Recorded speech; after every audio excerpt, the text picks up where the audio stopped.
ఆయన స్టేట్మెంట్స్ చేశారు. కొన్ని స్టేట్మెంట్స్ అంటే కొన్ని వ్యాఖ్యలు చేశారు. ఉదాహరణకి ఒక ఉదాహరణ, నేనే మార్గము,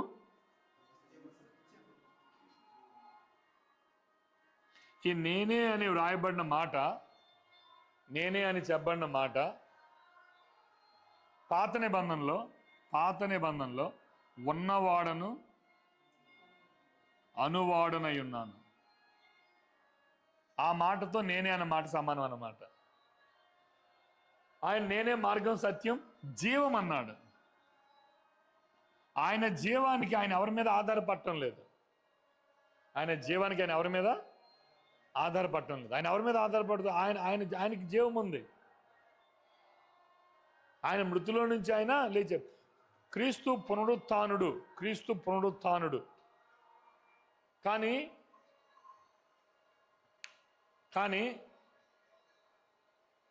చాలాసార్లు అపోస్తుల కార్యాల్లో మిగతా దగ్గరలా తండ్రి ఆయనను లేపెను అని ఉంది. తండ్రి ఆయనను లేపెను. దానికి సమాధానం చెప్పడానికి మనం వెళ్దాం. ముందు మీకు ఇది అర్థమైందా? ఎనీ డౌట్స్ అడగండి ఒకసారి. యేసుక్రీస్తు ప్రభువారి యొక్క దైవత్వము, ఆయన మానవత్వం గురించిన సాక్ష్యం ఏమిటి అని అంటే, ఆయన దైవత్వాన్ని గురించి సాక్ష్యం కావాలి, మానవత్వాన్ని గురించి ఆయన తన సొంత మాటల్లోనే ఆయన చెప్పుకున్నాడు. మీకు అర్థమవుతుందా? సొంత మాటలు ఏం చెప్పాడు? తను తగ్గించుకున్నట్టుగా చెప్పాడు, తండ్రిని కనపరిచినట్లుగా చెప్పాడు. ఇంకో మాట ఏమన్నాడు? తండ్రి నాకంటే గొప్పవాడు అన్నాడు. ఈ 5 అధ్యాయంలోనే అన్ని వచ్చినా మనం దొరికేస్తాయి. ఇప్పుడు చదువుదాం. కానీ వాటన్నిటిని మనం ఎలా అర్థం చేసుకోవాలి అని అంటే 2 విషయాలుగా అర్థం చేసుకోవాలి. ఒకటి, ఆయన మానవ స్థితిలో మాట్లాడాడు. 2, ఆయన మాదిరిని కనపరచడానికి. సో మనకు ఎవరు మాదిరి? 100% మాదిరి విషయంలో 100% మనకు మాదిరి యేసు ప్రభువే. తర్వాత అపోస్తలుడైన పౌలు, మోషే. మీకు అర్థమవుతుంది కదా? మనం ఏ స్థితిలో ఉన్నప్పటికీ కూడా మనకు మాదిరి. మరి మనకు మాదిరి ఇవ్వాలి అని అంటే ఆయన మానవత్వం ప్రదర్శించకపోతే ఎలా? మనం ఏమంటాం? దేవుడండి, ఆయన బతకగలిగాడు, మనకేంటి సాధ్యం అని అంటాం. మాదిరి అన్నప్పుడు ఏమై ఉండాలి? ఆయన చాలాసార్లు ఆయన దైవత్వానికి ఉన్న లక్షణాలు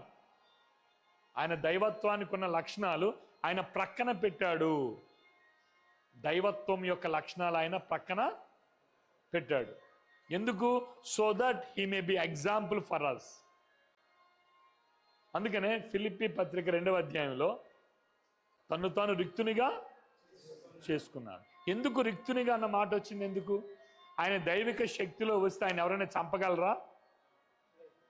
ఆయన దైవిక సామర్థ్యతలో వస్తే భూలోకం ఆయన ప్రచండమైన వెలుగు దగ్గర నిలబడగలదా? లేదే. ఆకాశమైన సింహాసనం, భూమి. కాబట్టి ఆయన్ని మనం కాంప్రహెండ్ చేసుకోలేము. కానీ మనకు ఏ విషయాల్లో మాదిరి? అయినా ఏ విషయాల్లో మాదిరి? భక్తి విషయంలో మాదిరి. భక్తి విషయంలో మాదిరి కనపరచాలంటే ఆయన తండ్రి అయిన దేవుణ్ణి చాలా గణపరచవలసిన వాడైనప్పుడే కదా నేను తండ్రిని కూడా గణపరచగలుగుతాను. మీకు అర్థమవుతుంది కదా? అయినప్పటికీ కూడా ఆయన దైవత్వాన్ని ఆయన వీడలేదు.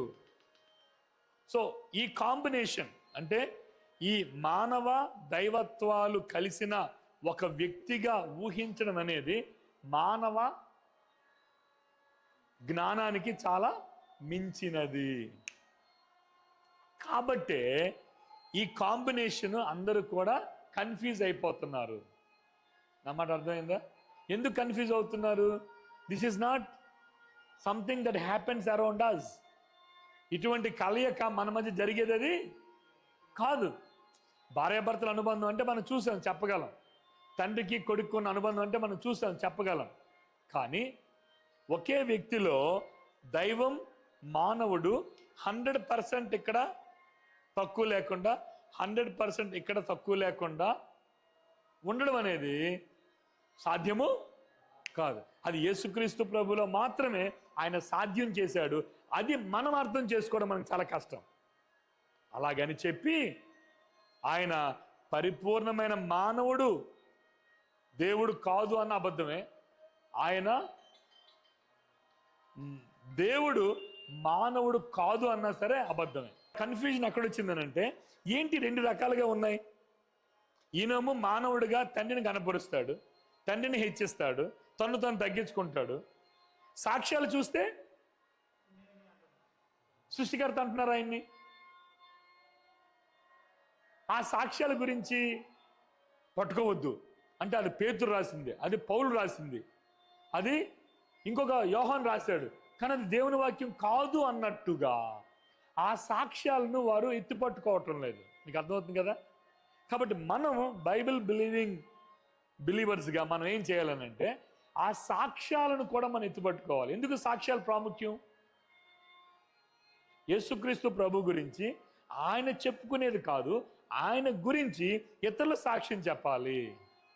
పాత నిబంధనలో ముగ్గురు సాక్షులు, ఇద్దరు లేక ముగ్గురు సాక్షులు ఉన్న మీదట దాన్ని స్థిరపరచాలన్నారు. కాబట్టి యేసుక్రీస్తు ప్రభు వారు కూడా అదే ప్రస్తావన చేస్తా ఉన్నారు 5వ అధ్యాయంలో.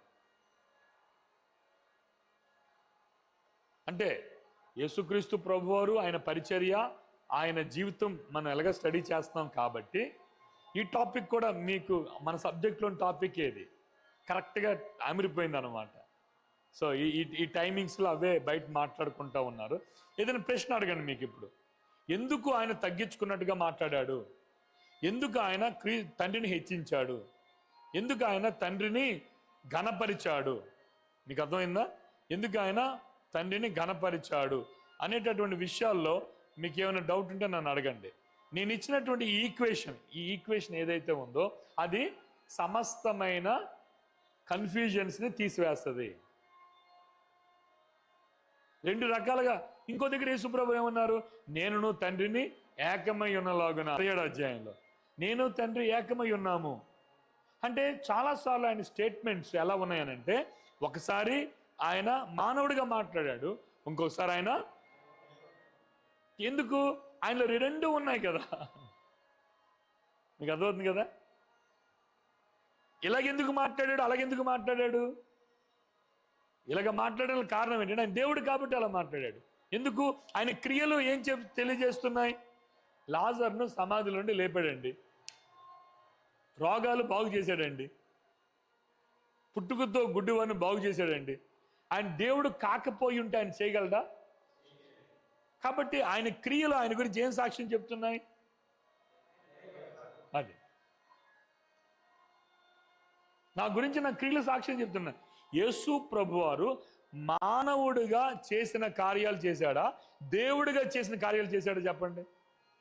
నేను డీటెయిల్స్ ఇవ్వటం లేదు, కానీ మీరు ఎలాబరేట్ చేసుకోవచ్చు దాని మీద. ఎన్ని అద్భుతాలు, ఎన్ని ఆశ్చర్య కార్యాలు మనం చెప్పగలం. ఇంకోటి కూడా ఉంది, ఆయన ఎరిగిన వాడుగా ఉన్నాడన్న విషయం కూడా ఉంది. వారు ఆయన మీదకు రాబోతున్నారని ముందుగానే ఎరిగిన వాడయ్యుండి. ముందుగానే ఎవరికి తెలుస్తుంది? మనుషులకి ఎవరికి ముందు తెలియదు. అంటే అలాగున మీరు రీసెర్చ్ చేయాలి. ఇప్పుడు మీరు అసైన్మెంట్ రాసుకోండి. అసైన్మెంట్ ఏంటంటే, యేసు ప్రభు వారి క్రియలు తన దైవత్వాన్ని నిరూపించినవి ఏమున్నాయి? యేసు ప్రభు వారి క్రియలు ఆయన దైవత్వాన్ని నిరూపించినవి ఏమున్నాయి? యేసు ప్రభు వారి క్రియలు ఆయన దైవత్వాన్ని నిరూపించినవి ఏమున్నాయి? ఓకే. రెండో ప్రశ్న, తండ్రి కంటే ఆయన తక్కువవాడని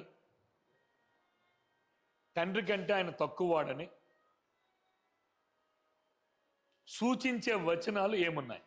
ఒకటి, యేసు ప్రభు వారు క్రియలు ఆయన దైవత్వాన్ని నిరూపించేవి ఏమున్నాయి? లేక ఆయన స్టేట్మెంట్స్, ఆ స్టేట్మెంట్స్ అని కూడా రాసుకోండి. ఆయన వ్యాఖ్యానాలు. నేనే జీవాహారం అన్నాడు. అది ఎవరు అనగలరు? మనుషులు అనగలరా మాట? నేను మీకు దాహాన్ని తీరుస్తాను, ఎవడైనా నా ఎద్దుకు వచ్చిన ఎట్లా వాడు అన్నాడు దప్పిగా మరి వాడి కడుపులో ఉండి జీవజల నదులు ప్రవహిస్తాయి. ఎవరు చెప్పగలరు అటువంటి మాటలు? If is not God. జీవం అనే మాట దైవత్వానికి జీవానికి చాలా దగ్గర సంబంధం ఉంది. సమస్త జీవకోటికి జీవ ప్రదాత దేవుడైతే, తండ్రి అయిన దేవుడైతే, యేసుక్రీస్తు ప్రభు ఎలాగా జీవాన్ని ఇవ్వగలుగుతాడు? If is not equally with God, దేవునితో ఆయన సమానుడు కాకపోతే హీ కెనాట్ గివ్ లైఫ్.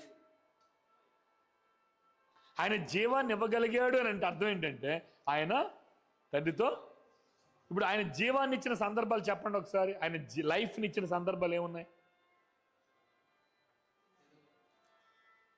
చేసిన క్రియల్లో ఆయన జీవాన్ని ఇచ్చినవి ఏమున్నాయి? లాజరుకి జీవాన్ని ఇచ్చాడు, ఊచకాళ్ళు చేతు గలవారికి జీవాన్ని ఇచ్చాడు, గుడ్డి వారికి జీవాన్ని ఇచ్చాడు, మాట రాని వారికి జీవాన్ని ఇచ్చి మాట్లాడిపించగలిగాడు, శతాధిపతి దాసుని బ్రతికించాడు, చిన్నపిల్లలు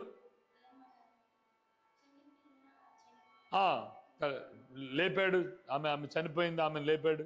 ఇలాగ న్యూమరస్ అకేషన్స్ వీటన్నిటిలో ఆయన లైఫ్ ఇచ్చాడు. ఎవరు జీవాన్ని ఇవ్వగలుగుతారు?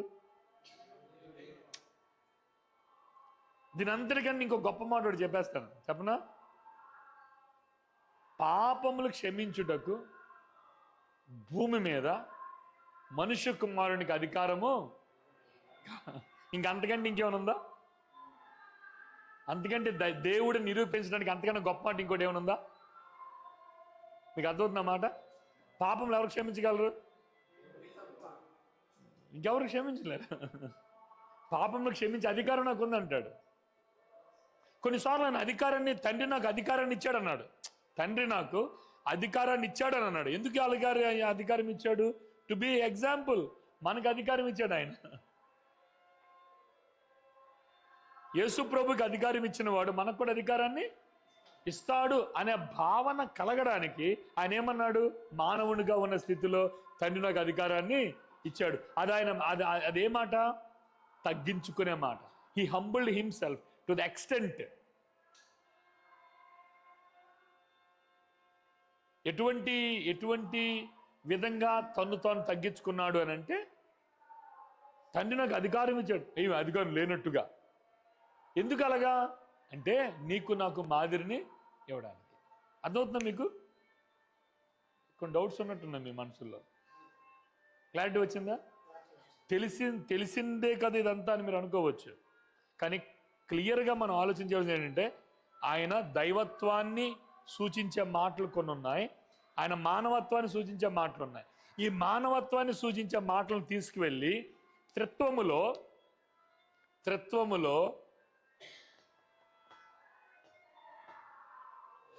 స్థాయిలను ఏర్పాటు చేస్తున్నారు. స్థాయిలంటే ఒకటి అన్నట్టుగా.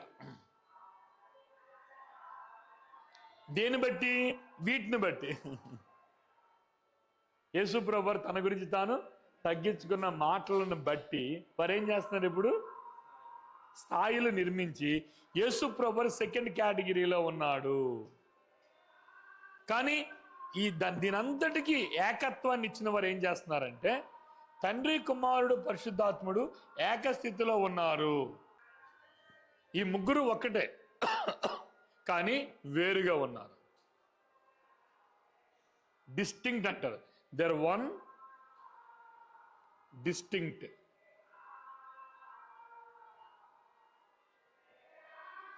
వారు ఒకటే కానీ వారు వేరు. అది కూడా అర్థం కాదు. ఇంకొక మాట, మనకు అర్థం కానివన్నీ అబద్ధాలు అనుకుంటే తప్పు. మన జ్ఞానానికి అర్థం కానివన్నీ అబద్ధాలు అనుకుంటే తప్పే. మీకు అర్థమవుతుంది కదా? ఎందుకు అది? ఇప్పుడు సృష్టిలో కానీ భూమి గుండ్రంగా ఉంటుంది, మీకు అర్థమవుద్దా? చూస్తే ఎలాగుంది? బలపరుపుగా ఉంది. కానీ భూమి గుండ్రంగా నేను నమ్మనానంటే నీ అవివేకం, నీ అజ్ఞానం అది. కానీ నీకంటే ముందు శాస్త్రజ్ఞులు ఏం చేశారు? పరిశోధన చేశారు. కాబట్టి ఆ పరిశోధనలను మనం కూడా తప్పు నిరూపించి, ఆ పరిశోధన తప్పు నిరూపించి నువ్వు కూడా పరిశోధన చేయి. నువ్వు పరిశోధన చేయకుండా నువ్వు ఒక్కడే ఆలోచన చేసి నేను పట్టిన దానికి 3 కాలు అని అంటే అది కరెక్ట్ కాదు. మీకు అర్థమవుతుంది ఇప్పుడు? కాబట్టి ఆయన తండ్రి కుమార పరిశుద్ధాత్ముడుగా ఉన్న దేవుడు బహువచనం అయి ఉండాలి.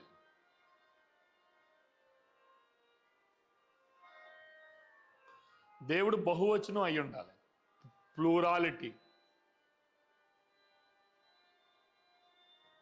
ఎందుకు బహువచనం అయి ఉండాలంటే ఈ ఈ ఈ ముగ్గురు మధ్య ఉన్న రిలేషన్షిప్స్ కానీ, ఐక్యత కానీ మానవాళికి మాదిరి.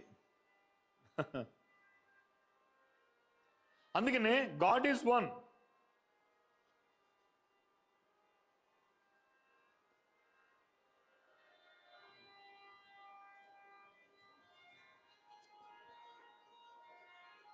Three persons. మీకు అర్థం కాకపోవచ్చు కానీ విశ్వసించండి, అంతవరకే. కన్ఫ్యూజన్లోకి వెళ్ళకండి, డిబేట్స్లోకి వెళ్ళకండి, నిరూపించే వాటి విషయాల్లో మనం వెళ్ళొద్దు. ప్రతి దగ్గర యేసుప్రభు బాప్తిస్మం జరుగుతూ ఉంది. యేసుప్రభు నీటిలో ఉన్నారు మానవుడిగా, మానవ స్వరూపంలో. తండ్రి దేవుడు మాట్లాడుతున్నాడు ఏమని? ఈయన నా ప్రియకుమారుడు, ఈయన యందు నేను పరిశుద్ధాత్ముడు పౌరం వలె వచ్చి ఆయన మీద వాలాడు. అటువంటి సందర్భాలు బైబిల్లో కొలలు ఉన్నాయి. త్రిత్వం అనేటటువంటి మాట బైబిల్లో లేదు. కానీ దీనంతటిని మనం వివరించడానికి ఒక పదాన్ని అన్వేషించడం జరిగింది, సులువుగా అర్థం కావడానికి. బైబిల్లో పదం లేదు, కానీ ఈ సిద్ధాంతం అంతటిని ఏంటి? దేవుడు బహువచనమై ఉన్నాడు, తర్వాత ఆయన ముగ్గురు వ్యక్తులుగా ఉన్నాడు, కానీ ఆయన ఒక్కటిగా ఉన్నాడు అనే దాని అంతటినీ వివరించడానికి ఒక పదం కనిపెట్టారు పండితులు. బైబిల్ బాగా ఇది ఇప్పుడు జరిగింది కాదు, కొన్ని వేల సంవత్సరాల క్రితం జరిగింది. దాన్ని ఏమన్నా త్రిత్వము అన్నారు. త్రిత్వము, ట్రినిటీ అన్నది అర్థం ఇదే. ఇది బైబిల్ బోధిస్తూ ఉంది, దీనికి ఒక పదము, అంతే తప్ప త్రిత్వం అనే సిద్ధాంతమే తప్పు అని కాదు. బైబిల్లో త్రిత్వం అన్న మాట లేదు అన్నంత మాత్రాన ఆ టీచింగ్ లేదని కాదు. మీకు అర్థమవుతుందా? రక్షణలో త్రిత్వమై ఉన్న దేవుని పాత్ర చెప్పండి. రక్షణలో త్రిత్వమై ఉన్న దేవుని పాత్ర చెప్పండి. తండ్రి ఏం చేశాడు? ముందుగా నిర్ణయించాడు.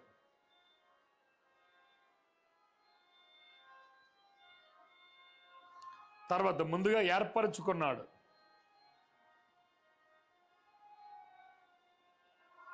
ఓకే. కుమారుడు ఏం చేశాడు? రక్షణ ప్రణాళిక చేశాడు. ప్రణాళిక అయింది. కుమారుడు ఏం చేశాడు? ఇంప్లిమెంట్ చేశాడు, ప్రణాళిక నెరవేర్చాడు.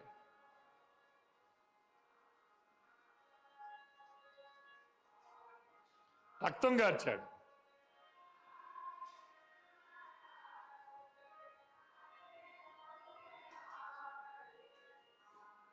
చనిపోయి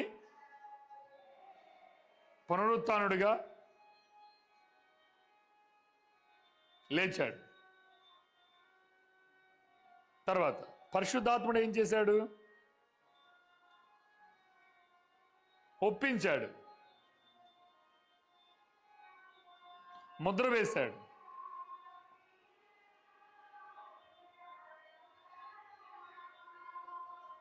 అంటే వీరు ముగ్గురు ఒకటై ఉన్నారు.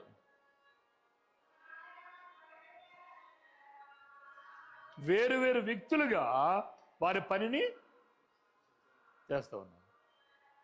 ఈ పరిశుద్ధాత్మ ఎవరు? దేవుని ఆత్మే. ఈ పరిశుద్ధాత్మ ఎవరు? క్రీస్తు ఆత్మే. ఈయనెవరు? తండ్రి కుమారుడే. They're one. మనం వేరుపరచలేం. They're inseparable.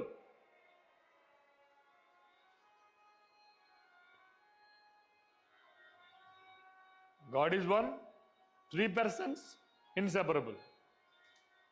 అది అటువంటి యూనిటీ కలిగి ఉన్నారు.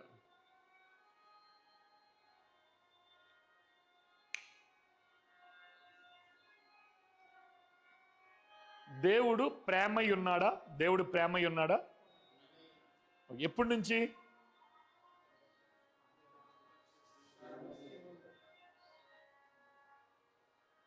నిత్యత్వంలో ప్రేమ లేడా? ఎలా చెప్పగలం? అయితే నిత్యత్వంలో కూడా సృష్టి లేనప్పుడు ఆయన ప్రేమ ఉన్నాడంటే ఎవరిని ప్రేమించాడు? ఆయన ఎవరిని ఘనపరిచాడు? కుమారుణ్ణి. ఆయన ప్రేమ, దేవునిలో ప్రేమ ఎప్పుడు ప్రవేశించింది? ఎప్పుడు ఆయన ప్రేమగా మారాడు? అందుకనే it is essential that God must be triune God. It's very essential. అది అవసరత ఏంటంటే దేవుడు త్రిత్వమై ఉండి త్రియేక దేవుడిగా ఉండేటటువంటి అవసరత ఉంది.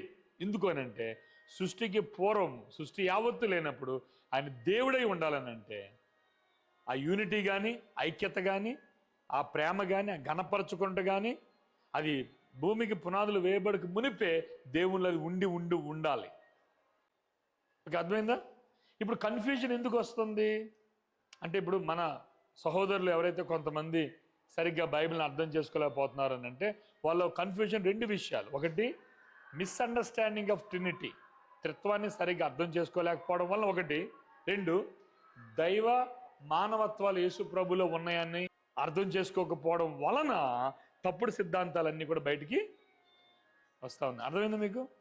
అండర్స్టూడ్? కాబట్టి మన క్లారిటీ దేనిలో ఉండాలి? ఈ 2 విషయాల్లో మనకి క్లారిటీ ఉండాలి. త్రిత్వం విషయంలో క్లారిటీ ఉండాలి, క్రీస్తు దైవత్వం మానవత్వం ఆయన ఉన్నదన్న విషయంలో క్లారిటీ ఉంటే సమస్త అనర్థాలు, తప్పుడు బోధల నుంచి మనం సేఫ్గా ఉండగలం. నిబంధనలో ఉన్న కొన్ని స్టేట్మెంట్స్ ఏవైతే ఉన్నాయో అవి యేసుక్రీస్తు ప్రభువారి యొక్క మానవత్వాన్ని సూచించే స్టేట్మెంట్స్ అవన్నీ కూడా. ఏ స్టేట్మెంట్స్ అవి? నేను ఆయనకి లోబడుతున్నాను, ఆయన మాట వింటే నాకు ఆహారమును పానమునై ఉంది. ఉదాహరణకి మనం దేవునికి లోబడాలి, దేవుని చిత్తాన్ని చేయాలన్నప్పుడు ఏ వచ్చిన చూపిస్తాం? మనం యేసు ప్రభువారు వచ్చినాన్ని చూపించి యేసు ప్రభు అన్న మాట చూపిస్తాం. ఏంటది? తండ్రి చిత్తము చేయటే నాకు ఆహారమును పానమునై ఉన్నది. అదుగో యేసయ్య తండ్రి మాట వింటున్నాడు. కాబట్టి మనం ఎవరి మాట వినాలి? మనం కూడా యేసు ప్రభు లాగా మనం కూడా తండ్రి అయిన దేవుని మాట అంటే యేసు ప్రభు వారు మాదిరిగా ఉండడానికి వచ్చాడు. అది మీరు మర్చిపోకూడదు. ఆ మాదిరిగా ఉన్న స్థితిలో ఆయన మాట్లాడిన మాటలకు కానీ సాక్ష్యం చూస్తే ఎలా ఉంది? దైవత్వం యొక్క సాక్ష్యం. కొలసీ పత్రిక, యోహాను సువార్త 1వ అధ్యాయము, హెబ్రీ పత్రిక 1వ అధ్యాయం. ఈ 3 అధ్యాయాలకు సారాంశం ఏంటి? ఆయన సృష్టికర్త అయిన దేవుడు, కలిగి ఉన్నది ఆయన లేకుండా కలుగులేదు. మరి వాళ్ళు చెప్పేది నమ్మాలా? యేసు ప్రభు తన గురించి తను చెప్పేది నమ్మాలా? అన్నీ నమ్మాలి. ఎందుకు అన్నీ నమ్మాలంటున్నావు? కొలసీ పత్రికలో, హెబ్రీ పత్రికలో, యోహాను సువార్త 1వ అధ్యాయంలో, అది అభిన అధ్యాయాలు అంతేనా? ఈ 3 అధ్యాయాలు యేసుక్రీస్తు ప్రభు దేవుడు, సృష్టికర్త, ఆయన దేవునితో సమానుడు, ఆది సంభూతుడు, ఇవన్నీ చెప్పినటువంటి మాటలు మనం వ్యక్తులు రాసినట్లుగా దాన్ని మనం చూడకూడదు. అది పరిశుద్ధాత్మ దేవుని యొక్క, తండ్రి అయిన దేవుని యొక్క సాక్ష్యములవి. అర్థమైంది ఇప్పుడు? కాబట్టి యేసుక్రీస్తు ప్రభువారి గురించి ఆయన చెప్పుకున్న విషయాలు తను తప్పు కొట్టుకోలే. ఆయన తండ్రి సాక్ష్యం కొరకు ఎదురు చూశాడు. తండ్రి నీవు నా గురించి సాక్ష్యం చెప్పయ్యా అంటే అప్పుడు ఆయన ఏం చేశాడు? అపోస్తులు లేవనెత్తాడు. చెప్పండి నా కొడుకు గురించి, చెప్పండి అయ్యా నా కొడుకు గురించి ఏంటో అంటే వారికి రెవల్యూషన్ కలిగింది. ఆది యందు వాక్యం ఉండెను, వాక్యము దేవుని యొద్ద ఉండెను, అదే వాక్యము దేవుడై. అది ఎవరి సాక్ష్యం? అది తండ్రి సాక్ష్యం, పరిశుద్ధాత్మ దేవుని సాక్ష్యం.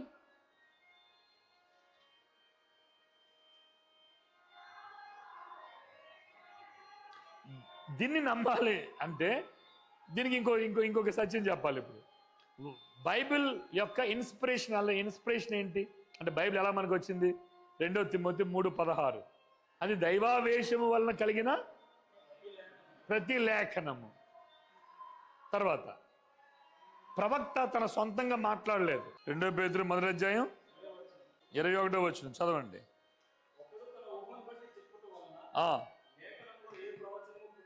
అది లేఖనంలో ఏ ప్రవచనము పుట్టదని. రైట్.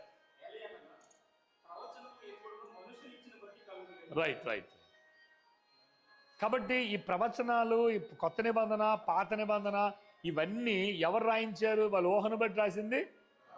కానీ అది పౌలు బోధ, అది పౌలు పత్రిక. యేసు ప్రభు తన గురించి తను చెప్పుకోలేదు అని అంటే మరి సాక్ష్యం సంగతి ఏంటి? మరి క్లారిటీ వచ్చింది ఇప్పుడు. సో వీళ్ళందరూ కూడా యేసుక్రీస్తు ప్రభు గురించి సాక్ష్యం ఇచ్చారు. అది as equal as his own statements. అర్థమవుతామాట? As equal as his own statements about himself. అవి కూడా తప్పు కాదు, అవి వాస్తవాలే. ఎందుకు అవి వాస్తవాలు అయ్యాయి? మానవ స్థితిలో ఉన్నాడు కాబట్టి అవి వాస్తవమే. ఇంకోటి, ఆయనకి మాదిరిగా ఉండవలసి ఉంది కాబట్టి అవి కూడా వాస్తవమే. యేసు ప్రభువు చెప్పారు, తను తాను తగ్గించుకుని వాడు మరి తగ్గించుకోవాలి లేదా? ఆయన నేను సృష్టికర్తనని చెప్పడానికి లేదు ఆయన చెప్పలేడు. అందుకనే తండ్రి అయిన దేవుడు, పరిశుద్ధాత్ముడైన దేవుడు కుమారుని గురించి అనేకమైన సాక్ష్యాలు లేవనెత్తి ఆయన దైవత్వాన్ని ఆయన నిరూపిస్తా ఉన్నాడు. It is the witnesses of the God the father. So last ఇంకొకసారి చెప్పేసి ముగించేస్తాను. ఓకేనా? నెక్స్ట్ టాపిక్లోకి వెళ్ళిపోదాం. రైట్. యేసుక్రీస్తు ప్రభువారిని గూర్చిన విషయాలు 2 రకాలుగా మనకు కనబడుతున్నాయి. ఒకటి ఎక్స్ట్రీమిటీస్, 2 విపరీత హెచ్చు తగ్గులు. కొంతమంది ఆయన సృష్టికర్త అంటున్నారు బైబిల్లోనే. యేసు ప్రభువు తన గురించి తాను ఏమనుకుంటున్నాడు? నేను తండ్రి కంటే తక్కువవాడును, నాకంటే నా తండ్రి గొప్పవాడు అని అంటున్నాడు. ఈ వ్యత్యాసం మధ్య ఆయన దైవత్వం ప్రశ్నించబడతా ఉంది, ఆయన నిత్యత్వం ప్రశ్నించబడతా ఉంది. అయితే యేసుక్రీస్తు ప్రభు నిత్యుడు, తండ్రితో సమానుడు, ఆయన దేవుడు అని వాక్యమంతా సమాహారంగా చెబుతున్న సత్యాన్ని యేసుక్రీస్తు ప్రభు తన గురించి తను చెప్పుకున్న విషయాలు అడ్డు తగులుతున్నాయి. అంతే కదా? అంతే, అలాగే అనొచ్చా? ఇవి అడ్డుపడుతున్నాయి. ఏవి?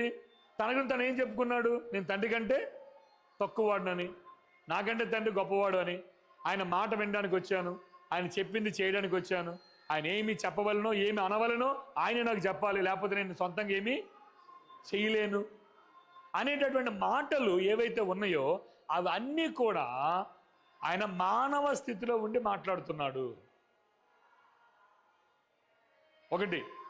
రెండోది ఏంటంటే ఆయన మాదిరిని కనుపరచడానికి మాట్లాడుతున్నాడు. మనకెవరు మాదిరి? యేసు ప్రభువే మాదిరి అవ్వాలి అంటే ఆయన పరిపూర్ణమైన మానవుడు కావాలి కదా.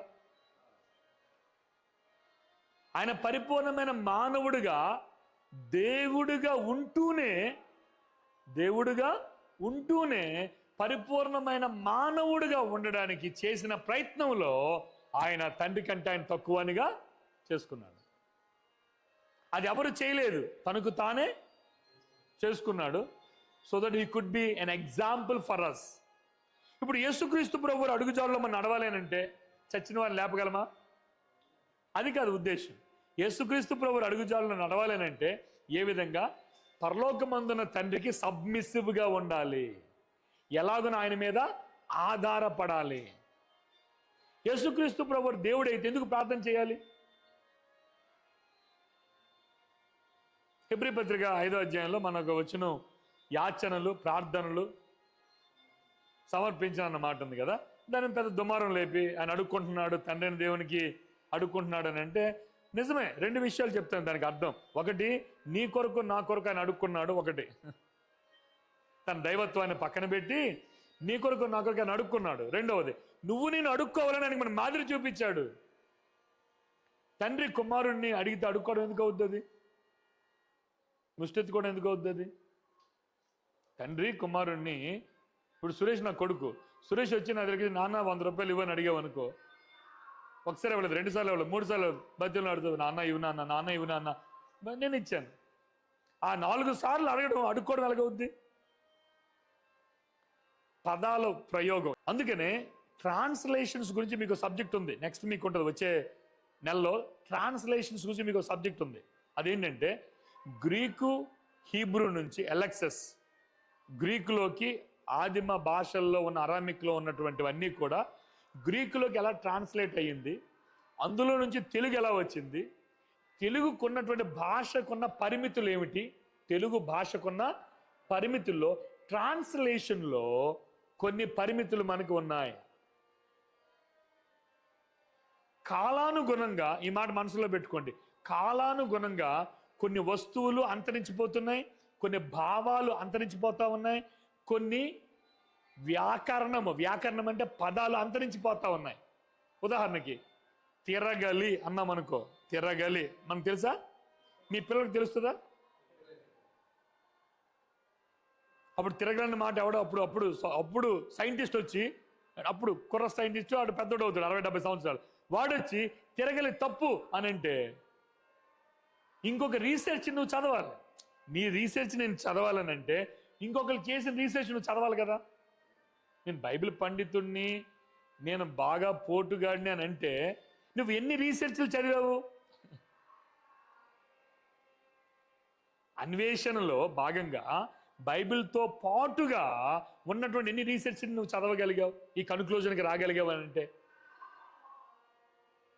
చరిత్రలో అనంతమైన అధ్యయనం బైబిల్ మీద జరిగింది.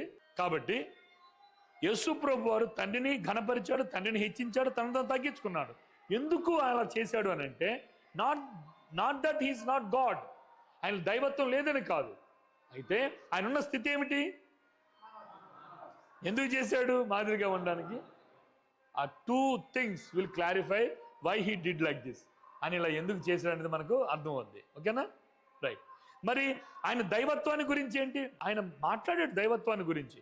అయితే ఆయన దైవత్వాన్ని గురించి సాక్ష్యము చాలా ప్రాముఖ్యమైనది.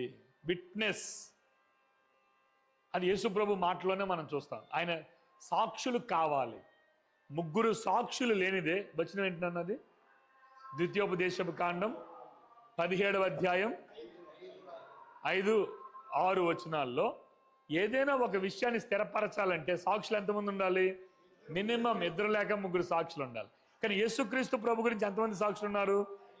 తండ్రి సాక్ష్యం చెప్తున్నాడు. ఇది ఎక్కడుంది? యోహాను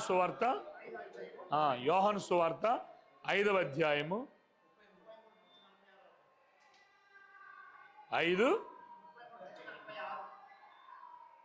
ఓకే 46 వరకు. తండ్రి అయిన దేవుని గురించి సాక్ష్యం ఎన్నో వచ్చును?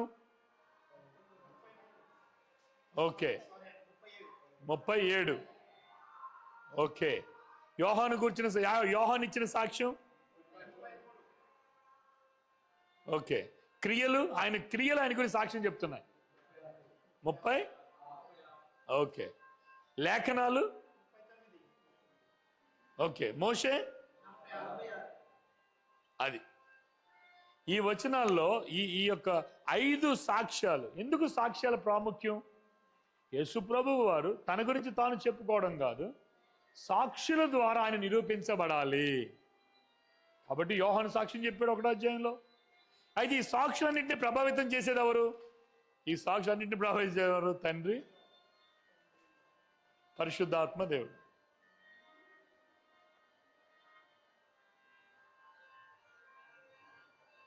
పరిశుద్ధాత్మ దేవుడు వీరిద్దరు ఈ సాక్ష్యాలను ప్రభావితం చేస్తూ ఉన్నారు. కాబట్టి యేసుక్రీస్తు ప్రభు గురించే మాట్లాడబడిన లేఖనాలు, ఆయన సృష్టికర్తని, స్వయంభవుడని, సర్వం నిర్వహించుచున్నవాడని, ఆయన ప్రభువని, ఆయన రాజులకు రాజు అని, ఆయన గొప్పవాడు అని, ఈ వచనాలన్నీ కూడా మనం చదివేద్దాం. వచనాలు కూడా ఇప్పుడు వచనాలన్నీ కూడా ఆయన దైవత్వాన్ని నిరూపించేవిగా ఉన్నాయి. It is proving his divinity. ఆయన దైవత్వాన్ని నిరూపిస్తున్నాయి. ఆయన తన మానవత్వాన్ని నిరూపిస్తుంటే సాక్ష్యాల ద్వారా ఏం జరుగుతుంది? ఆయన దైవత్వం నిరూపించబడతా ఉంది. అర్థమైందా? దీనిలో ఇంకొక సమస్య కూడా ఉంది. వీరు తప్పుడు అభిప్రాయాలకు రావడానికి గల కారణం ఏమిటంటే తండ్రి, కుమార, పరిశుద్ధాత్మ దేవుని గురించినటువంటి ఐక్యతను గురించి వారికి ఉన్న అనుమానాలు. అయితే లేఖనాలు ఏం చెబుతా ఉన్నాయి? వీరిద్దరు వ్యక్తులు, 3 విషయాలు. గాడ్ ఈజ్ వన్, దేవుడు ముగ్గురు వ్యక్తులు, దేవుడు విభాగింపబడినవాడు కాదు. ముగ్గురు వ్యక్తులని వారిని మనం వేరు చేయలేం. You cannot separate 3 gods. క్రైస్తవులు, ఇస్లామిక్ పీపుల్ ఏమంటారంటే ట్రినిటీ, త్రిత్వం అర్థం కాక వారు ఏమంటారంటే, ఇస్లామిక్ పీపుల్ మన ఏమంటారంటే మీరు ముగ్గురు దేవుడిని ఆరాధిస్తారు అంటారు. No, we worship one god. దేవుడు ఒక్కటే. దేవునికి నలుగురికి మధ్యవర్తియు. మరి మధ్యవర్తి ఎలాగయ్యాడు ఆయన? మధ్యవర్తి అన్నప్పుడు ఏంటది? నేను ఒక సందర్భంలో ఒక సహోదరుడితో మాట్లాడుతుంటే యేసు ప్రభు వారు మధ్యవర్తి అండి, కానీ ఆయన దేవుడు కాదు అన్నారు. బైబిల్ బిలీవింగ్ పీపులే, బైబిల్ విశ్వసించేవారే. ఆయన దైవత్వాన్ని విశ్వసించలేకపోతా ఉన్నారు. కానీ బైబిల్ గట్టిగా చెప్తా ఉంది ఆయన దేవుడు అని. ఈవెన్ ఒక్క వచనం కూడా మనం తక్కువ చేయడానికి లేదు.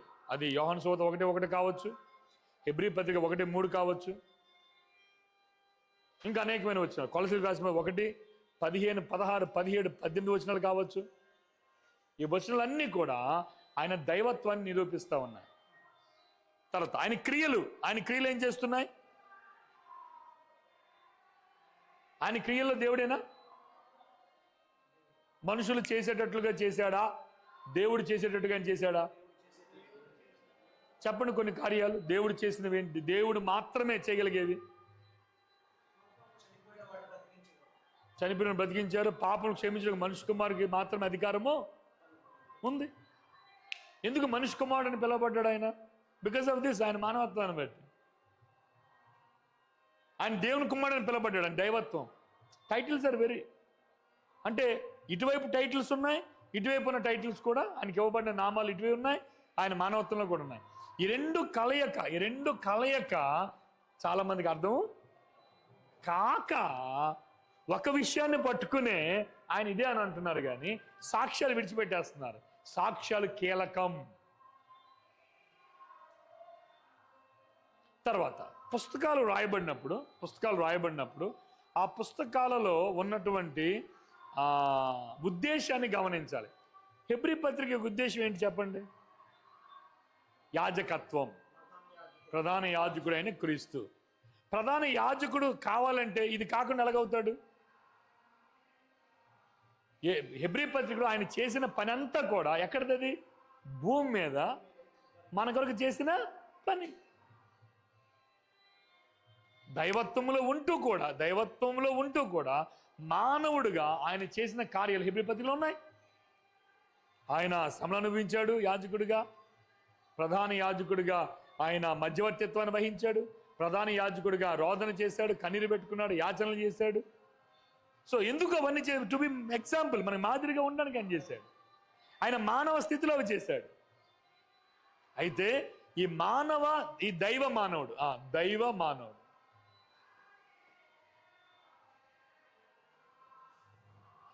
ఈ దైవ మానవుడు త్రిత్వంలో భాగమై ఉన్నాడు కదా. గాడ్ ఈజ్ వన్, దేవుడు ఒకడే. కానీ ఆ ముగ్గురు వేరు వేరు వ్యక్తిత్వాలు కలిగిన వారు. దైవత్వం అంటం లేదు, దైవత్వంలో ఒకటే. దైవిక లక్షణాలన్నీ కూడా ఒక్కటిగా ఉన్నాయి, కానీ వారు చేసే పనిలో వ్యత్యాసం ఉంది. రక్షణలో వివరించాను. ఇది ఎఫెసీ పత్రిక 1వ అధ్యాయం. ఎఫెసీ పత్రిక 1వ అధ్యాయం మనం చూస్తే, ఎఫెసీ పత్రిక 1వ అధ్యాయంలో తండ్రి అయిన దేవుని పాత్ర ఏంటి? ఆయన నిర్ణయించాడు, ఏర్పరచుకున్నాడు. కుమారుని పాత్ర ఏంటి? ఆయన ప్రణాళిక నెరవేర్చాడు, రక్తం కార్చాడు, చనిపోయాడు, తిరిగి లేచాడు. పరిశుద్ధాత్మ పాత్ర ఏంటి? ఒప్పింపజేశాడు, వచనాలు చెప్పండి. ఒప్పింప చేసింది ఎక్కడుందో వచనం? పాపమును గూర్చియు, తీర్పును గూర్చియు, నీతిని గూర్చి పరిశుద్ధాత్మ దేవుడు ఏం చేస్తాడు అంటే, మన వాక్యం చెబితే నువ్వు యేసుప్రభు నువ్వు పాపివి అని చెప్పేది నేను చెప్పడం లేదు. పాపి, నేను పాపి అని చెప్తున్నాను, కానీ కన్విన్స్ చేసేది ఎవరు అంటే రక్షణలో త్రిత్వమయ్యున్న దేవుని పాత్ర 3 రకాలుగా మనం చూస్తున్నాం. వారందరూ ఒకటే చేయటం లేదు, వేరు వేరు పాత్రలు వారు పోషిస్తూ ఉన్నారు, కానీ వారు ఒక్కటిగా ఉన్నారు. They're one. అర్థమైందా మీకు?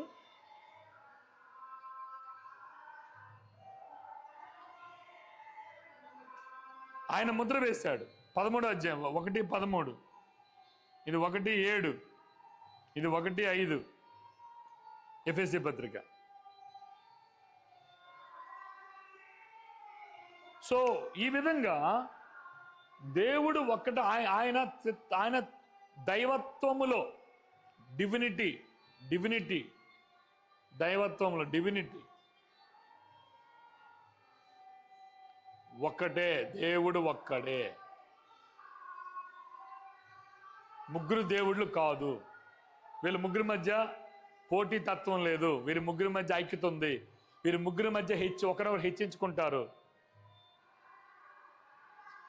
పరిశుద్ధాత్మని పాత్ర ఏంటి? పరిశుద్ధాత్ముడు భూలోకానికి వచ్చినప్పుడు ఏమన్నాడు యేసుప్రభు వారు? ఆయన మిమ్మును సర్వ సత్యములోనికి, నన్ను గురించిన విషయాలు మీకు, అంటే తండ్రి కుమారుని యొక్క దైవత్వాన్ని గురించి సాక్ష్యం ఇస్తా ఉన్నాడు. పరిశుద్ధాత్మ దేవుడు కుమారుని యొక్క సర్వసత్యంలోనికి మనలను నడిపిస్తూ ఆయనను గూర్చిన విషయాలు మనకు బోధిస్తూ ఉన్నాడు. అంటే ఎక్కడ ముగ్గురు కనిపిస్తున్నారు? అక్కడ దిర్ ఆల్ వన్. వాళ్ళ ముగ్గురు ఒకటే, కానీ వాళ్ళ ముగ్గురు కూడా ఒకరిని ఒకరు ఏం చేస్తున్నారు?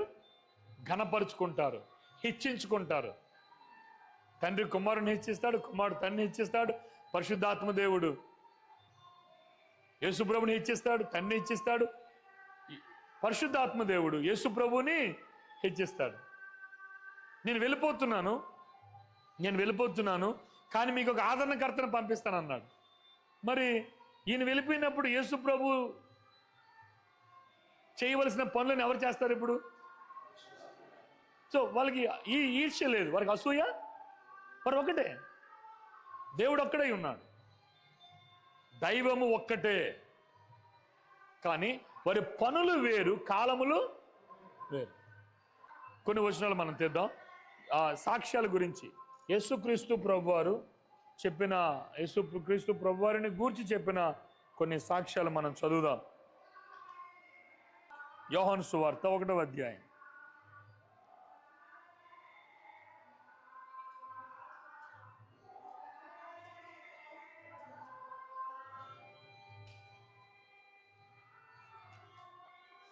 ఆదియందు వాక్యం ఉండెను,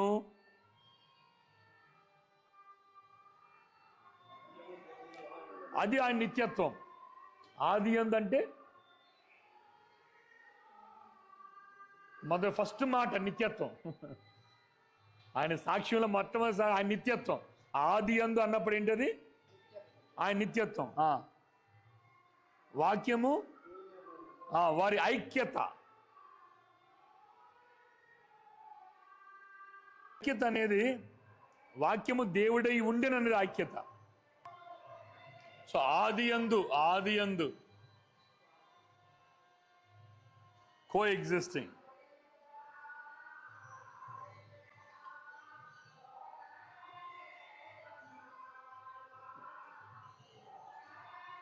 దేవుని యొద్ద ఉండెను. ఎలా రాసుకోండి? ఆదియందు వాక్యం ఉండెను రాసుకోండి.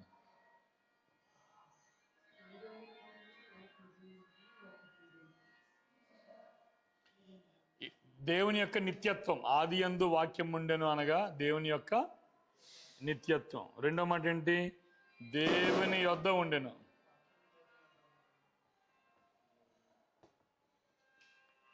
దేవుని యొద్ద, ఇది నిత్యత్వం. దేవుని యొద్ద ఉండెను.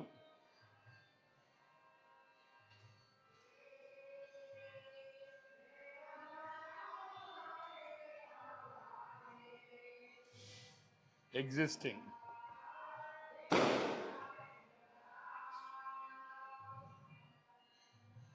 దేవుని యొద్ద ఉండెను. తర్వాత మూడవది దేవుడై ఉండెను.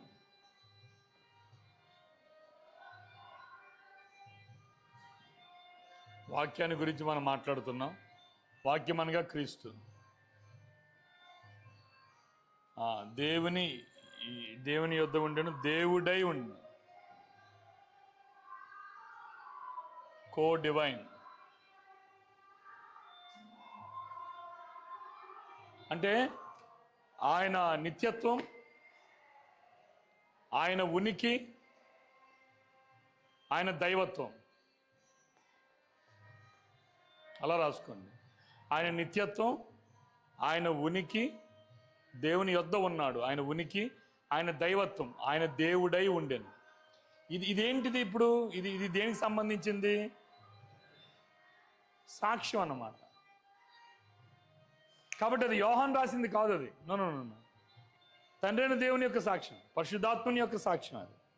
అది తక్కువగా చూడబడ్డానికి అసలు అవకాశమే లేదు. తర్వాత మాట ఏంటి? సమస్తం ఆయన మూలముగా కలిగి ఉన్న దేదియు ఆయన లేకుండా ఆయనలో జీవం ఉండెను. ఆ జీవం మనుషులకు ఆ వెలుగు చీకటిలో ప్రకాశించున్నది కానీ చీకటి. రైట్. 9వ వచనం, నిజమైన వెలుగు ఉండెను, అది లోకములోనికి వచ్చుచు ప్రతి మనుష్యుని వెలిగించున్నది. ఆయన లోకములో ఉండెను, లోకం ఆయన మూలముగా కలిగెను కానీ లోకం ఆయనను.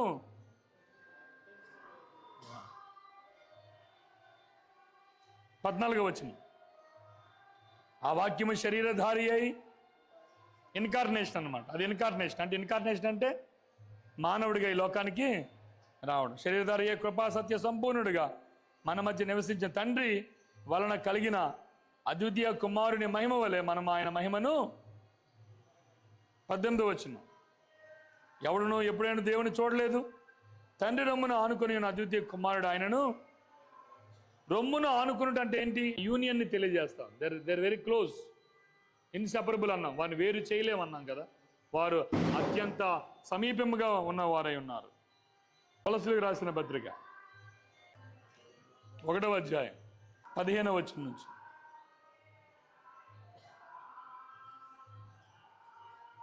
ఇంకొక ప్రశ్నకి సమాధానాలు కదా. ఇంకొక ప్రశ్న ఇచ్చాను కదా. ప్రశ్నకి సమాధానాలు ఇవన్నీ. ఆయన దైవత్వాన్ని గురించిన సాక్ష్యాలు అడిగాం కదా. రైట్. 15 చదవండి. ఎవరైనా 15, 16, 17 వచనాలు చదవండి.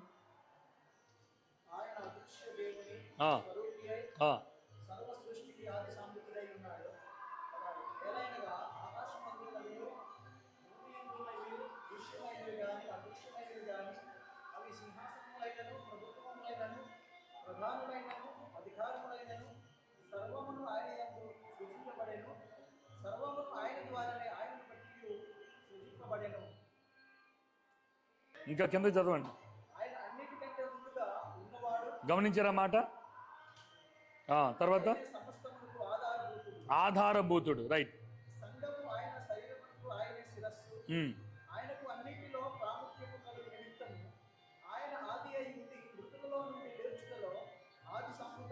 మరి ఈ సాక్ష్యం ఏంటి ఇప్పుడు?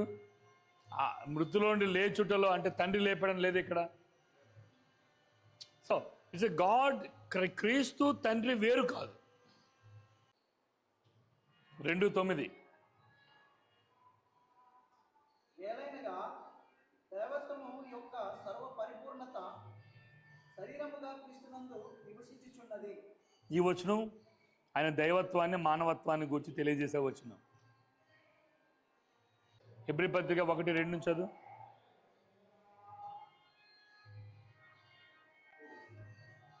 ఈ దినముల అంతమందు కుమార్తె ద్వారా మనతో మాట్లాడెను. ఆయన ఆ కుమారుని సమస్తమునకు వారసునిగా నియమించెను. ఆయన ద్వారా ప్రపంచమును నిర్మించెను. ఆయన దేవుని మహిమ యొక్క తేజస్సును, ఆయన తత్వము యొక్క మూర్తిమంతమై ఉండి తన మహత్తు గల మాటల చేత సమస్తమును నిర్వహించుచు పాపముల విషయములో శుద్ధీకరణము తానే చేసి దేవదూతల కంటే శ్రేష్టమైన నామము పొందెను. వారి కంటే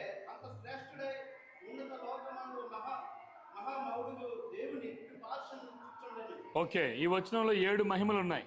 యేసు ప్రభు వారికి 7 మహిమలు చూడండి. 7 గ్లోరీస్ ఆఫ్ క్రైస్ట్ 3-4 వచనాల్లో. 1 దేవుని యొక్క మహిమ యొక్క తేజస్సు, తర్వాత 2 3 మహత్తు గల మాట చేత సమస్తమును, 4 శుద్ధీకరణము చానే చేసి, 4 5 దేవదూతుల కంటే ఎంత తర్వాత 6 శ్రేష్ఠుడై ఉన్నత లోకమందు మహామహుడగు దేవుని కుడిపార్శ్వమున,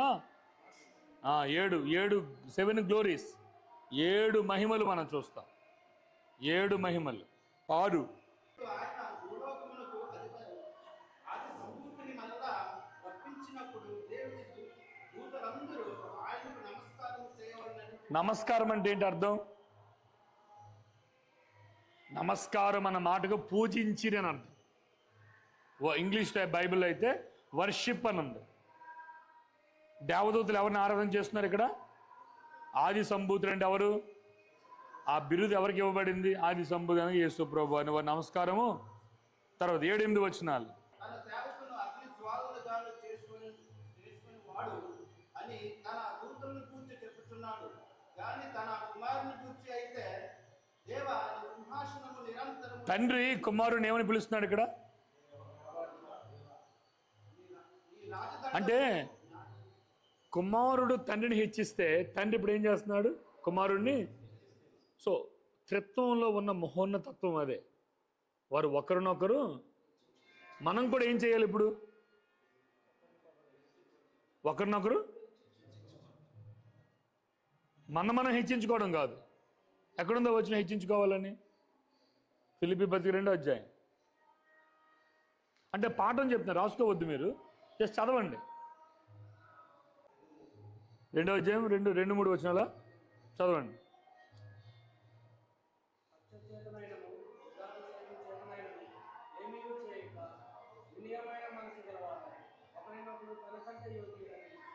తనకంటే మరి పరిశుద్ధాత్మ దేవుడు రాయించిన మాటలు మరి యేసుప్రభు చేయాలా లేదా?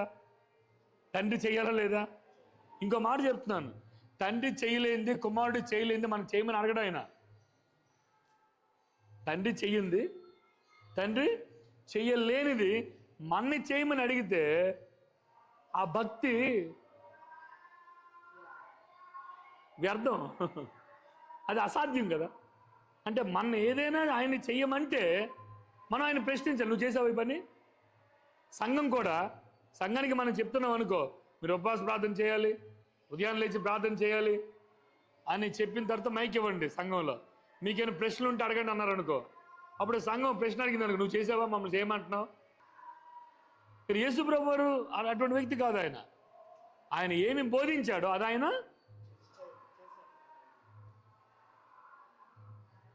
వెనక్కి రండి. తండ్రి దేవా నీ సింహాసనము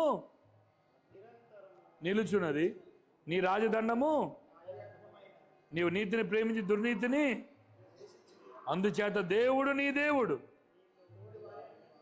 నిన్ను హెచ్చించున్నట్లుగా ఆనంద తైలముతో హెచ్చించాడా లేదా? ఆయన తోడివారు ఎవరు? 3 సిలువ వేయబడ్డారు. 3 సిలువ వేయబడితే ఆ వారితో తోడివాడు ఆయన. కానీ యేసు ప్రభు వారిని హెచ్చించాడా లేదా? ప్రతి మోకాలు ఆయన ఎదురు వంగినట్లును, ప్రతి నాలుగు ఆయనను ఒప్పుకున్నట్లును. తండ్రి కుమారుడు తండ్రికి లోబడి ఆయన కనపరిచాడు. లోబడిన కుమారుడిని తండ్రి కనపరుస్తా ఉన్నాడు. తర్వాత నెక్స్ట్,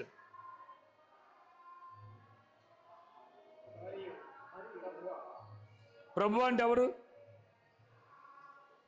ఇది తండ్రి డైలాగ్స్ ఇవన్నీ కూడా. తండ్రి యేసు ప్రభుని ఏమన్నాడు ఇప్పుడు? ఇందాకేమన్నాడు? రాజా రాజా అన్నాడు ఒక దగ్గర. ఇది ఆరాధన తలంపులో మాట్లాడుకోవచ్చు ఈ మాటలు. 1 ఆయన ఆది సంభూతుడు కదా. 2 ఆయన సింహాసనాసీనుడు. 3 సింహాసనాసీన రాజు. ఇక్కడ ప్రభువు. మరియు నీవు ఆది సంభూతిని, భూమికి పునాది, ఆకాశములు కూడా నీ చేతి పనులే. అవి నశించిన కానీ నీవు నిలిచి ఉండవు. వస్త్రంలో పాతగిలిన ఉత్తరీముల వలె వాటిని తుడిచివేయతూ అవి వస్త్రముల వలె మార్చబడిన కానీ నీవు ఏకరీతిగా. సో ఏకరీతిగా ఉండే తత్వం ఎవరిది? తండ్రిది. కానీ ఇప్పుడు అది ఎవరిది అంటున్నాడు? క్రీస్తుది అంటున్నాడు. సో క్రీస్తు తండ్రి నుంచి వ్యత్యాసము లేదు, వారిద్దరు ఒకటే ఉన్నారు. నీకు సంవత్సరములు తరగవు అంటే ఆయన ముసలైపోడు అన్నమాట. ఆయన నిత్యము నివసించేవాడుగా ఉన్నాడు. అయితే నేను శత్రుని పాదలకు పాదపీఠంగా చేయ వరకు నా కుడిపార్శ్వమున కూర్చుండుము అని దేవదూతలతో ఎవరిని కూర్చోని ఎప్పుడైనా చెప్పినా? కాబట్టి ఈ వచనాలన్నీ యొక్క సారాంశం ఏంటి? యేసుక్రీస్తు ప్రభు వారి యొక్క దైవత్వం. రెండో అధ్యాయంలో ఏముంది? యేసుక్రీస్తు ప్రభు వారి యొక్క మానవత్వం చూస్తున్నాం. చూడండి, ఆయన ఎందుకు కుమారుడయ్యాడు? 7వ వచనం చూడండి, 7వ వచనం. యేసు ప్రభుని దేవదూతల కంటే కొంచెం వానిగా చేశావు. 9వ వచనం చూడండి, దేవుని కృప వలన ఆయన ప్రతి మనుష్యుని కొరకు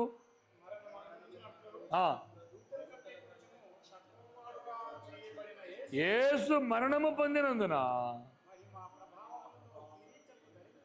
ఎందుకు ఆయన కుమారుడిగా ఆయన తక్కువగా పుట్టాడు అని అంటే 10వ వచనం ఏముంది? ఎవని వలన సమస్తమును ఆయన కుమారులను. ఆయన అంటే ఎవరు ఇప్పుడు? యేసుక్రీస్తు. ఆయనకున్న బిడుదలేంటి? అక్కడ చెప్పబడిన బిడుదల నామములు ఏంటి ఆయనవి? ఎవరి నిమిత్తము సమస్తము ఉన్నవో, ఎవని వలన సమస్తము కలుగుచున్నవో ఆయన అనేకులైన కుమారు మహిమ తెచ్చుండగా వారి రక్షణకర్తను శ్రమల ద్వారా ఆయనకే తగును. శ్రమలు ఉన్నాయా? మళ్ళీ ఆయన వల్ల అన్నీ జరిగాయి, ఆయన వల్ల సమస్తము ఉనికిలోనికి వచ్చాయి. కానీ ఆయన శ్రమ పడ్డాడు. 11, 12 వచనాలు చాలా అద్భుతమైన వచనాలు.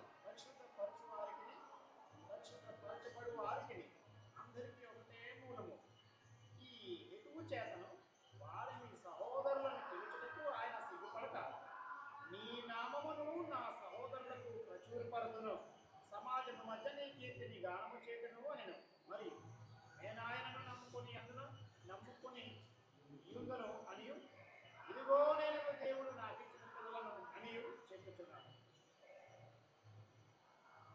కాబట్టి ఆ పిల్లలు రక్తమాంసం గలవారైనందున ఆ ప్రకారమే మరణం యొక్క బలము గలవారిని, అనగా అపవాదిని మరణము ద్వారా నశింపచేయుటకు జీవితకాలమంతయు మరణ భయము చేత దాస్యమునకు లోబడిన వారిని విడిపించుటకును ఆయన కూడా రక్తమాంసములలో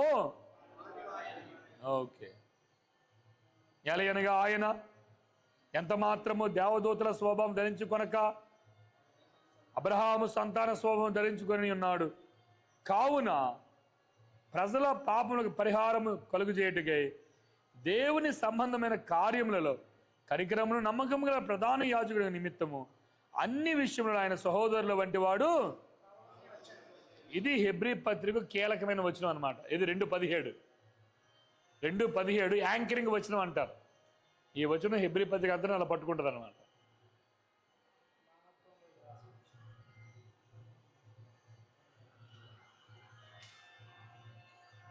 కాబట్టి 1వ అధ్యాయం ఆయన దైవత్వం, 2వ అధ్యాయము ఆయన మానవత్వం. ఇది హెబ్రీ పత్రిక. అలాగున యేసుక్రీస్తు ప్రభువారు మన కొరకు దేవుడై ఉండి తగ్గించుకున్నాడు. కాబట్టి ఆయన భాష, ఆయన తండ్రిని చూసే విధానం, తండ్రితో తను తాను ఏకం చేసుకున్న పద్ధతి, ఇదంతా కూడా ఇవన్నీ మనకి ఏం సూచిస్తూ ఉన్నాయంటే ఆయనలో ఉన్న దైవత్వాన్ని, ఆయనలో ఉన్న మానవత్వాన్ని రెండూ సూచిస్తూ ఉన్నాయి. ఆయన ఒకే రకమైన మాటలు పడిన మానవుడిని ముద్రవేయలేం, ఒకే మాటలు పడి ఆయన దేవుడిని ముద్రవేయలేం. ఆయన 100% మానవుడు, 100% ఆయన దేవుడై ఉన్నాడు. మనం ప్రార్థన చేద్దాం. ప్రేమగల తండ్రి, పరిశుద్ధమైన మా ప్రభువా, మీ ఘనమైన పరిశుద్ధమైన నామానికి వందనాలు. తండ్రి, కుమారుడైన క్రీస్తు ప్రభు ఈ లోకాన్ని పంపించబడినప్పుడు ఆయన దైవ మానవునిగా ఈ లోకంలో ఆయన జీవించినప్పుడు మేము అర్థం చేసుకోవడం మాకు కష్టమవుతుందయ్యా. నీ కృపను వేడుకుంటున్నాం. ఎందుకు అలా మాట్లాడారు, ఎందుకు ఇలా ఈ మధ్యలో ఏంటి, ఆ వచనాలు ఏంటి, పత్రికలు ఎందుకు ఇలా బోధిస్తున్నాయి, సువార్తలు ఎందుకు అలా బోధిస్తున్నాయి అని మేము ఆలోచన చేసినప్పుడు ఇవన్నీ ఒక్కటే మాట్లాడుతున్నాయి ప్రభువా. యేసు ప్రభువారి దైవత్వాన్ని, యేసు ప్రభువారి మానవత్వాన్ని మేము ఆ విధంగా స్వీకరించడానికి మీరే కృప దయచేయమని త్రిత్వమై ఉన్న దేవుని పరిచర్యను గ్రహించి దేవుడు త్రియేక దేవుడిని అంగీకరించడానికి మీరే సహాయం దయచేయమని యేసు ప్రభు వారి ఘనమైన నామములో స్తోత్రములు చెల్లించి ప్రార్థన చేయుచున్నాము తండ్రి. ఆమేన్.